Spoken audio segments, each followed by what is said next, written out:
नमस्कार, मैं हूं अशोक वर्मा। आप देख रहे हैं टीवी 20 न्यूज। अब शुरू करते हैं खबरों का सिलसिला। कानपुर जनपद के आउटर क्षेत्र स्थित सचंडी थाना इलाके में मिनी बस और विक्रम में जबरदस्त भिड़ंत हो गई। हादसे में 16 लोगों की मौत हो गई, जबकि आधा दर्जन से अधिक लोगों के घायल होने की बात सामने आ रही है। मौके पर पहुंची पुलिस राहत कार्य में करते हुए घायलों को हैलट अस्पताल भेजते हुए कार्रवाई में जुट गई है।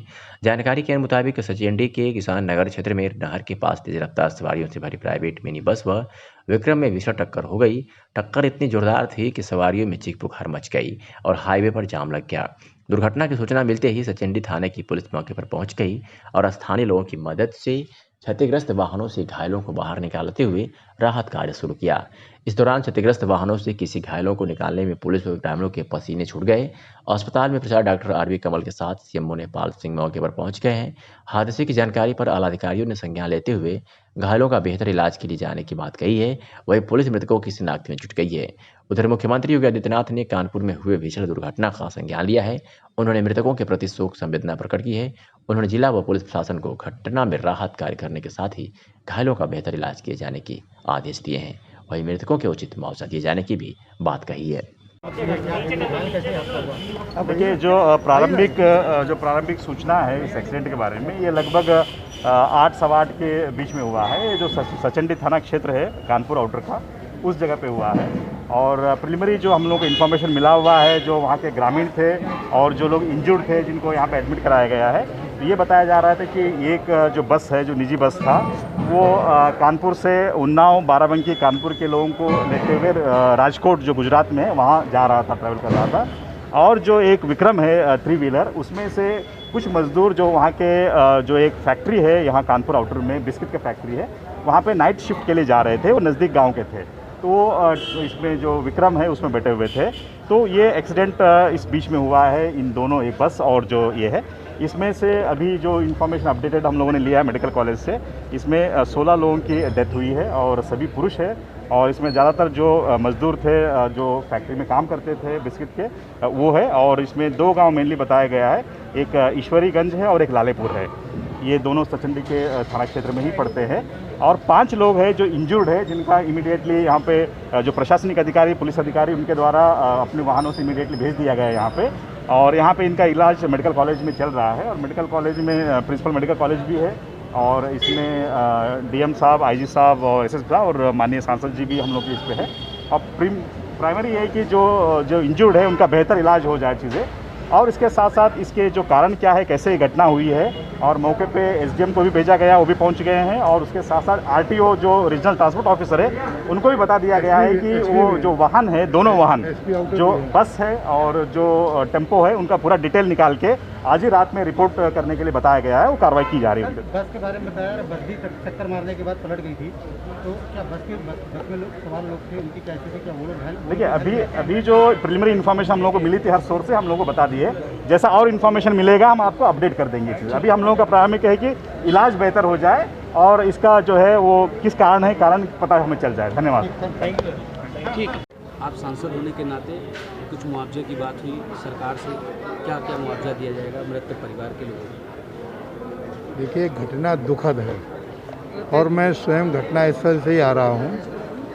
मैं कहीं था बिदनू क्षेत्र में, जानकारी हुई तो मैं वहाँ पहुँच गया था। घटना के ठीक 20-25 मिनट बाद में पहुँच गया था और तमाम गाड़ियों से जो डेड बॉडी है उनको भेजा गया। अब जिम्मेदारी ये है कि जो मृतक हुए उनके प्रति संवेदना है, लेकिन जो घायल हैं उनको हम कैसे बचाएं, ये पहला काम है, इसलिए उनको भेजा गया। और जो लोग अभी भी हैं गाड़ी में, गाड़ी पलट गई है बस काफ़ी दूर जा कर के, वहाँ से करीब 10 मीटर दूर पलटी है, उस पर भी क्रेन से सीधा करके उसको निकाला जा रहा है। और उसमें भी जो लोग होंगे उनकी व्यवस्था, हम लोग इलाज की व्यवस्था कर रहे हैं, हमारा सारा प्रशासन कर रहा है। कमिश्नर, जहाँ तक सर मुआवजे की बात है, इन सबको मुआवजा भी सरकार की ओर से 5-5 लाख रुपए मिलेगा, ऐसा माननीय शासन की ओर से ऐसा इंगित हुआ है। पैसा मिलेगा और वैसे भी प्रिस्क्राइब्ड है कि सड़क दुर्घटना में लोगों को पैसा मिलना चाहिए, मिलता है पैसा। आजमगढ़ में अखिल भारतीय कांग्रेस कमेटी की महासचिव उत्तर प्रदेश प्रभारी प्रियंका गांधी के आह्वान पर जिला कांग्रेस कमेटी के अध्यक्ष प्रवीण कुमार सिंह की अध्यक्षता में अलीगढ़ में जहरीली शराब से हुई सैकड़ों मौतों के मामले में पीड़ितों के परिवारजनों को मुआवजा देने एवं शराब माफिया भाजपा नेता ऋषि शर्मा की गिरफ्तारी की मांग को लेकर कांग्रेसियों ने जिला कांग्रेस कमेटी कार्यालय पर मांगों के समर्थन में जूम ऐप के माध्यम से डिजिटल धरना दिया। इस दौरान कोविड की गाइडलाइन का पूरी तरह पालन किया गया। इस धरने में जूम ऐप के माध्यम से पूरे प्रदेश के कांग्रेस जन एक साथ जुड़े हुए थे। धरने को संबोधित करते हुए जिलाध्यक्ष प्रवीण कुमार सिंह ने कहा, जब से बीजेपी सरकार बनी है शराब माफियाओं को बीजेपी के बड़े बड़े नेता सड़क देने का काम करते हैं, इसलिए जहरीली शराब पर रोक नहीं लग पा रही है। आए दिन किसी न किसी जनपद में जहरीली शराब के मामले सामने आ रहे हैं। विगत दिनों आजमगढ़ में भी जहरीली शराब के कारण कई लोगों ने अपने परिवारजनों को खोया है। कांग्रेस पार्टी ने इस घटना को गंभीरता से लिया है और मामले को जबरदस्त तरीके से उठाया तथा जाकर कुछ कार्रवाई हुई। कांग्रेस पार्टी मांग करती है कि शराब माफिया ऋषि शर्मा को कठोर दंड दिया जाए एवं पीड़ितों के आश्रितों को मुआवजा दिलाया जाए, अन्यथा कांग्रेस पार्टी बड़े आंदोलन के लिए बाध्य होगी।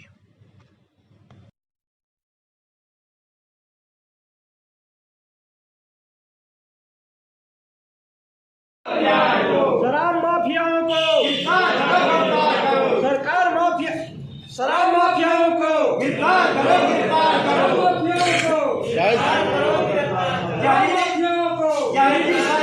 जहरीली शराब से पीड़ित परिवारों को जहरीली शराब पीड़ित परिवारों को। जनपद औरैया के तहसील मुख्यालय विधुना के अंतर्गत ग्राम कुदरकोट में विजय कुमार गुप्ता रोनू भाई की मिठाई की दुकान में अज्ञात कारणों से आग लग गई। आपको बता दें कि विजय कुमार गुप्ता रोनू भाई कुदरकोट कस्बे के एक सामाजिक प्रतिष्ठित व्यक्ति हैं, जो कि समाज सेवा में भी बढ़ चढ़कर अपना सहयोग करते हैं। आग लगने से रोनू भाई का लाखों का सामान जलकर खाक हो गया है। जब पत्रकारों ने रोनू भाई से वार्ता की तो रोनू भाई ने गंभीर आरोप लगाते हुए एक अज्ञात व्यक्ति पर कहा है कि वो चोरी की वारदात को अंजाम दे रहा था और आज तो हद हो गई। किसी अज्ञात व्यक्ति ने दुकान के पीछे से दुकान में आग लगा दी, जिससे कि लाखों रुपए का नुकसान होने का आकलन किया जा रहा है।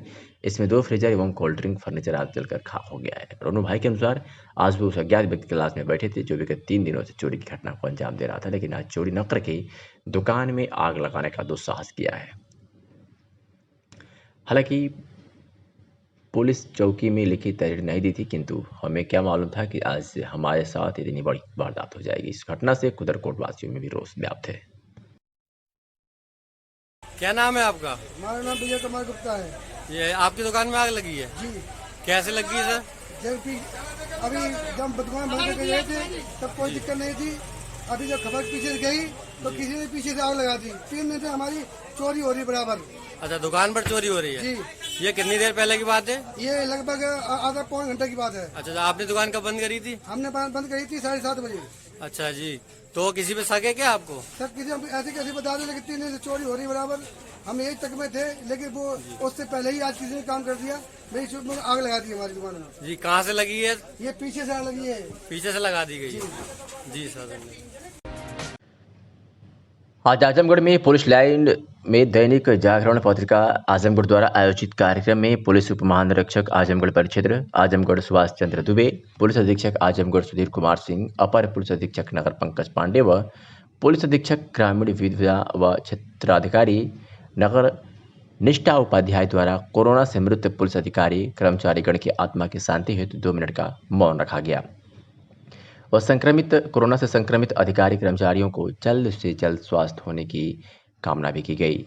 इस मौके पर पुलिस लाइन आजमगढ़ के प्रतिशत निरीक्षक व कर्मचारीगण मौजूद रहे और कोरोना से मृत पुलिस अधिकारियों की आत्मा की शांति के लिए सभी अधिकारियों ने 2 मिनट का मौन रखा है।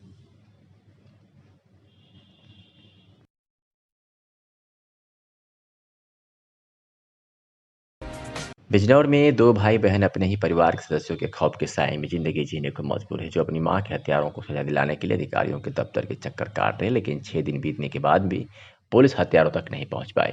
पीड़ित परिवार दर दर की ठोकरें खाने को मजबूर है।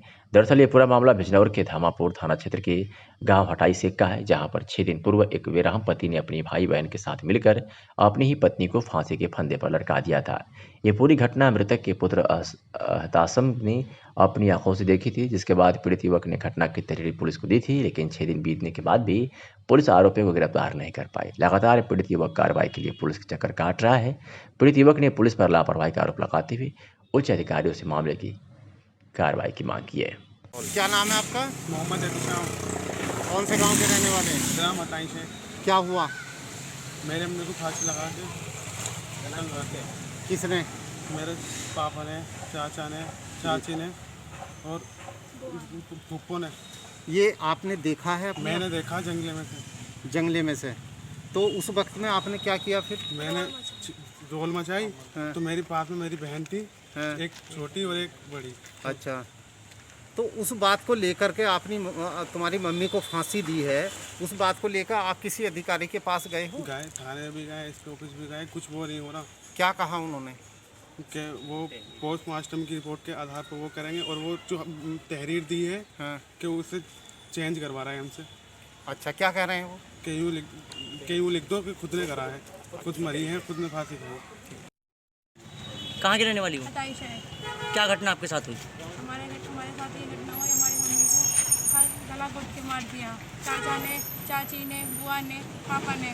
चाचा का नाम है सुहैब, चाची का नाम सोनी आसमा, और बुआ का नाम रिहाना, पापा का नाम तुफैल अहमद।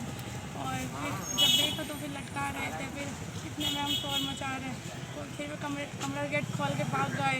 हम कह रहे बचाओ बचाओ, तो हमसे यूँ कहा जैसा इन्हें तेरी मम्मी के साथ करा तुम किसी से कहोगे तुम्हें भी ऐसे ही मार देंगे। क्या आपने इसकी शिकायत पुलिस में की? पुलिस में करीब 5-6 दिन हो गए, अभी तक कोई कार्रवाई नहीं हुई हमारे साथ। क्या चाहते हैं आप लोग? हम इंसाफ चाहते हैं, हमारी मम्मी को इंसाफ मिले।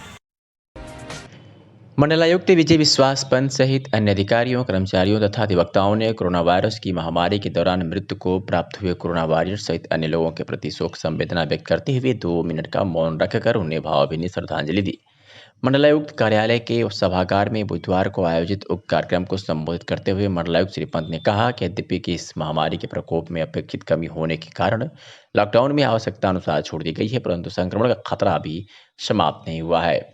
ऐसी स्थिति में हम सभी की यह जिम्मेदारी बनती है कि कोविड-19 के संबंध जारी गाइडलाइन का अनुपालन अपने लिए अनिवार्य बनाएं तथा स्वयं भी सुरक्षित रहें तथा दूसरों को भी सुरक्षित रखें। उन्होंने कहा कि यदि किसी के द्वारा लापरवाही बरती जाती है या गाइडलाइन का अनुपालन नहीं किया जा रहा है तो ऐसे लोगों को विनम्र भाव से कोरोना वायरस की भयावहता के बारे में बताएं तथा उन्हें सुरक्षा के प्रति जागरूक और प्रेरित करें।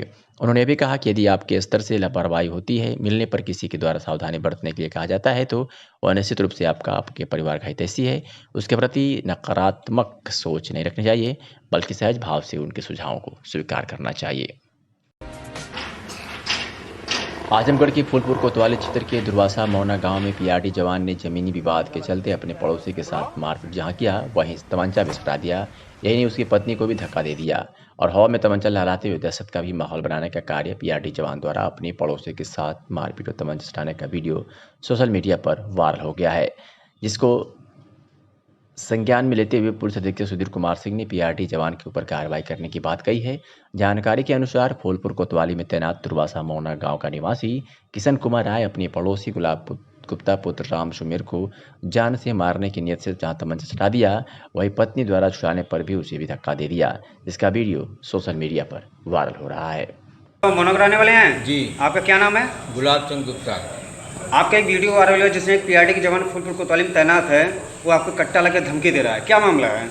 साहब, हम लोग सुबह बैठे थे अपने बरामदे में, हमारी औरत भी बैठी हुई थी। ये आए अपने घर से, हमारी मड़ई सड़ई सब उजाड़ने लगे और हम लोग वहाँ कुछ भी नहीं बोल रहे हैं, हम लोग चुप मार के बैठे हैं। तो आने के बाद हमको जो है पटक करके चौकी पर कट्टा लगा दिए और जब हमारी औरत कुछ भी वो भी नहीं बोली, उसको भी 5-7 चमाचा मार दिए, जिसका निशान एक कट्टे का पड़ा हुआ है। ये कौन है पीआरडी के जवान ने मारा है? इनका नाम है किशन कुमार राय। क्या आपने कोतवाली में शिकायत दर्ज कराई है क्या? जी, हमने कोतवाली में शिकायत दर्ज कराया। कोतवाल साहब ने कहा है कि इस पर कानूनी कार्रवाई होगी। पीआरडी जवान का वीडियो वायरल हो रहा है तेज़ी से सोशल मीडिया में, वो असलहा लहराते हुए उसका वीडियो वायरल, क्या प्रकरण है सब पूरा? देखिए, उस वीडियो वायरल को मैंने भी देखा है। उसमें मौना गांव का प्रकरण बताया जा रहा थाना फूलपुर क्षेत्र का। मैंने उसे देखा है, उसमें एक व्यक्ति जो है एक बुजुर्ग की पिटाई कर रहा है, उसका तत्काल संज्ञान लिया गया है। इंस्पेक्टर फूलपुर को मौके पर भेजा गया है और इसमें उनसे जो भी कार्रवाई है उसे करने के लिए मुकदमा पंजीकृत कार्रवाई करने के लिए निर्देशित किया गया है। बहुत जल्दी उसमें कार्रवाई होगी। ठीक है। रवि प्रकाश यादव द्वारा डीएवी पीजी कॉलेज में रोवर्स रेंजर्स छात्र छात्राओं को योग के प्रति जागरूक किया गया, जिसमें रवि प्रकाश यादव ने बताया कि योग से सहनशीलता बढ़ती है और मन शक्तिशाली होता है। योगाभ्यास से मन मस्तिष्क का संतुलन बना रहता है, जिससे दुख दर्द समस्याओं को सहन करने की शक्ति प्रदान होती है। योग विद्यार्थियों को आगे बढ़ने, आत्मविश्वास को बढ़ाने की शक्ति देता है। उन्होंने बताया कि छात्र छात्राओं को अनुलोम विलोम जैसे प्राणायाम का अभ्यास ज़्यादा करना चाहिए। इससे उनका मेमोरी पावर तेज होगा और पढ़ाई में मन लगेगा, साथ ही एकाग्रता भी बढ़ेगी। अनुलोम विलोम के नियमित अभ्यास से मस्तिष्क का संतुलन ठीक रहता है और किसी प्रकार की नकारात्मक सोच पैदा नहीं होती है। इसी क्रम में उन्होंने कोरोना महामारी से इम्यून सिस्टम बढ़ाने वाली औषधि गिलोय के लाभ पर भी चर्चा किया और सभी को गिलोय वितरित की। नियमित रूप से सेवन करने का संकल्प भी दिलाया। इस अवसर पर रोवर्स रेंजर्स के प्रभारी प्रांशु सिंह ने रवि प्रकाश का आभार प्रकट करते हुए कहा, योग, प्राणायाम और गिलोय जैसी औषधि को सभी को अपने दिनचर्या में शामिल करना चाहिए, जिससे दिनचर्या अच्छी हो। दिनचर्या जब अच्छी होगी तो जीवन शैली भी अच्छी होगी।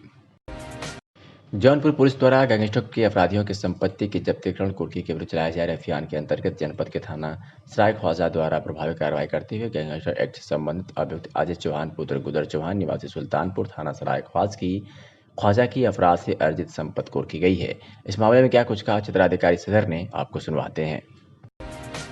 पूर्व माध्यमिक विद्यालय जाफरपुर विकासखंड पलहनी आजमगढ़ में कोविड-19 टीकाकरण अभियान, जिसमें मुक्त टीकाकरण से वंचित 18 से 44 वर्ष एवं 45 वर्ष से ऊपर के शिक्षकों की टीकाकरण की शुरुआत हुई। सर्वप्रथम विनीता सिंह पत्नी दिनेश सिंह का टीकाकरण हुआ, जिसमें मुख्य रूप से जिला बेसिक शिक्षा अधिकारी आजमगढ़ अमरीश कुमार एवं खंड शिक्षा अधिकारी पलहनी जयप्रकाश सिंह, जनार्दन यादव, खंड शिक्षा अधिकारी कोयलसा तथा जिला स्काउट मास्टर आजमगढ़ दिनेश सिंह सहित स्वास्थ्य विभाग की पूरी टीम और डॉक्टर मौजूद रहे।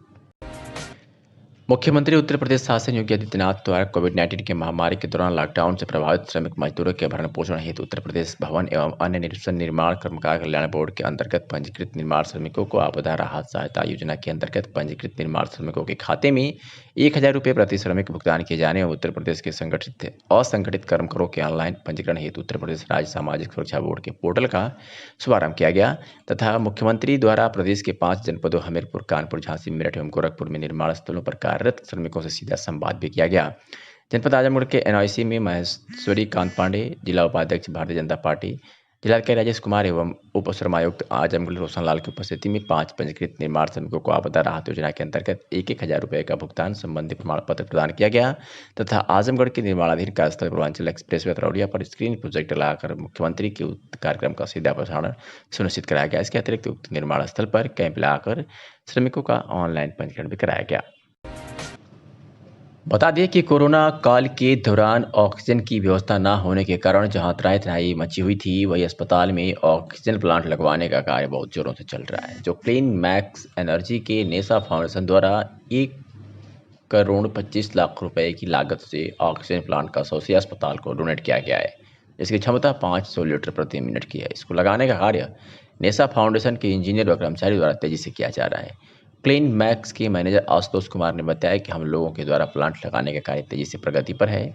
उम्मीद जताई जा रही है कि शुक्रवार को शाम 4 बजे तक ऑक्सीजन प्लांट का कार्य पूर्ण कर लिया जाएगा तथा ऑक्सीजन की सप्लाई चालू कर दी जाएगी। इस खबर को सुनते ही अतरौड़िया क्षेत्र में खुशी की लहर व्याप्त हो गई। वही प्लांट लगने से कोविड मरीजों को बड़ी राहत मिलेगी। इस मौके पर डॉक्टर के ओझा, डॉक्टर गोविंद गुप्ता, मैनेजर आशुतोष कुमार, संजय मिश्रा उर्फ भालो, अनीस मिश्रा, तबरेज, सुभाष पांडे आप लोग मौजूद रहे। क्या कुछ कहा Ashutosh Kumar clinic max manager ने, सुनवाते हैं आपको। नाम और आप यहाँ प्लांट लगा रहे हैं, इसके बारे में बताइए। मेरा नाम आशुतोष कुमार है, मैं क्लीन मैक्स से हूँ। ठीक है, तो ये प्लांट हमारी कंपनी ने यहाँ पे डोनेट किया है। तो ये 500 लीटर पर मिनट का प्लांट है और ये कल तक रेडी हो जाएगा। मतलब कल क्या लगाने पर ऑक्सीजन देने लगेगा, चालू हो जाएगा? यस, कल चालू हो जाएगा। हमारा इंटरनल पाइपिंग भी काम चल रहा है, तो वो भी कल तक कंप्लीट हो जाएगा। ये कितने आदमी लोग के साथ आप काम कर रहे हैं इसके बारे में? अभी हम लोग करीब 10-12 लोग हैं, इसमें टेक्नीशियन भी हैं और इंजीनियर्स भी हैं। और कल हमारा जो मशीन का इंजीनियर है वो भी आएगा इसको कमीशनिंग के लिए। कल कितने बजे तक टाइम, कितने बजे तक स्टार्ट हो जाएगा? अप्रोक्स 3 से 4 बजे तक शाम को स्टार्ट हो जाना चाहिए। उत्तर प्रदेश सरकार के आदेश के अनुसार स्वास्थ्य सेवाओं को और बेहतर बनाने के लिए 4 जून से 100 शैय्या चिकित्सालय की ओपीडी सेवाएं चालू कर दी गई है। परंतु डॉक्टर के होते हुए भी यहाँ मरीजों का अभाव दिख रहा है। मरीज कोरोना संक्रमण के भय से सभी अभी अस्पताल कम पहुँच रहे हैं, वहीं कुछ सुविधाओं के अभाव में नहीं पहुँच पा रहे हैं। अस्पताल परिसर में एक्सरे, सोनोग्राफी, ब्लड सैंपल जैसी प्रमुख सुविधाएं अभी नहीं संचालित हो रही हैं। कोविड-19 प्रोटोकॉल के गाइडलाइन के अनुसार ही मरीजों को देखा जा रहा है, जिसके लिए एक कोविड-19 हेल्प डेस्क अस्पताल परिसर में स्थापित किया गया है, जहां पर आने वाले मरीजों का थर्मल स्कैनिंग तथा सैनिटाइजिंग कराया जाता है। उसके बाद ही मरीज डॉक्टर के पास पहुंचता है। अभी ओपीडी में मरीजों का आवागमन पहले के मुकाबले बहुत कम है, जहां एक दिन में 100 से 150 मरीजों को प्रतिदिन देखा जाता था, वहीं इस समय 15 से 20 तक ही मरीज अस्पताल आ रहे हैं। वही लोगों में अभी कोरोना संक्रमण का भय बना हुआ है। क्या कुछ कहा doctor Ali Hasan, medical officer ने, सुनवाते हैं। मैं डॉक्टर अली हसन यहाँ एमडी पीडियाट्रिक्स हूँ और मेडिकल ऑफिसर के पद पे तैनात हूँ। सर, जब से ये कोविड ओपीडी स्टार्ट हुई है 3 दिनों में, आप लोग कैसे मरीज को देख रहे हैं और कितने मरीज डेली आए इसके बारे में?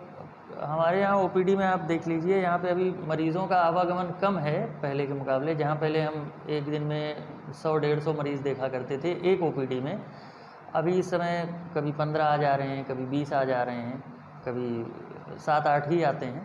ठीक है, तो ये वेरिएशन अभी है, लोगों में अभी डर भी है, भ्रांतियाँ भी हैं कि हॉस्पिटल जाने से कोरोना हो सकता है।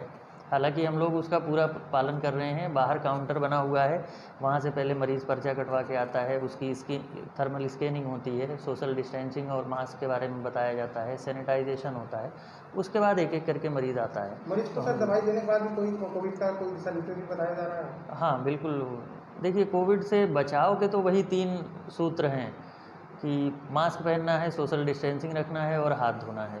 तो इस चीज़ का तो पालन हमेशा करना ही करना है। ये हम लोग हर मरीज़ों को बताते हैं और आगे कोरोना से कैसे बचाव करना है या जो अगली लहर आने वाली है उसके बारे में भी उनको सचेत करते हैं। शहीद कोरोना योद्धाओं के लिए श्रद्धांजलि और महामारी से पीड़ित लोगों के जल्द स्वस्थ होने के लिए प्रार्थना, हवन और यज्ञ मंत्रोच्चारण करके अखिल भारतीय चित्रांश महासभा आजमगढ़ द्वारा सिधारी जमालपुर में पौधारोपण के साथ विधिवत श्रद्धा से किया गया। शहीद कोरोना योद्धाओं के लिए हवन यज्ञ द्वारा श्रद्धांजलि और महामारी से पीड़ित लोगों के जल्द स्वास्थ्य होने के लिए प्रार्थना करते हुए चित्रांश महासभा के अध्यक्ष सुभाष चंद्र श्रीवास्तव, महामंत्री जगदम्बा लाल श्रीवास्तव, कोऑर्डिनेटर्स डॉक्टर अशोक कुमार श्रीवास्तव, उज्ज्वल श्रीवास्तव, परम गुरु बाल व्यास पंडित कौशल किशोर महाराज, डॉक्टर दुर्गेश श्रीवास्तव, डॉक्टर संतोष श्रीवास्तव, अधिवक्ता दिनेश चंद्र श्रीवास्तव, डॉक्टर पीएन श्रीवास्तव, मनोज श्रीवास्तव राय, अनुप कुमार श्रीवास्तव, उपाध्यक्ष राजेश श्रीवास्तव, पूर्वांचल अध्यक्ष भानु प्रताप श्रीवास्तव, सचिव अजित वर्मा, वरिष्ठ उपाध्यक्ष अशोक अस्थाना, सांस्कृतिक प्रभारी अरविंद चित्रांश, अधिवक्ता पद्मनाथ श्रीवास्तव, चित्रांश महासभा के संरक्षक विजय प्रकाश श्रीवास्तव, हेमंत श्रीवास्तव, डॉक्टर आरपी श्रीवास्तव आदि बहुत लोग उपस्थित थे। जिलाधिकारी के निर्देश के क्रम में ग्रामीण क्षेत्रों में कोरोना संक्रमण से बचाव के दृष्टिगत आज मेरा गांव स्वच्छ गांव अभियान के तहत तहसील फूलपुर के सामने आजमगढ़ से शाहगंज मेन रोड पर जेसीबी द्वारा साफ सफाई एवं कूड़े का निस्तारण सफाई कर्मचारियों के माध्यम से कराया गया। इसके साथ ही जनपद के विभिन्न ग्रामों एवं सार्वजनिक स्थलों पर साफ सफाई एवं सैनिटाइजेशन सफाई कर्मचारियों द्वारा किया गया।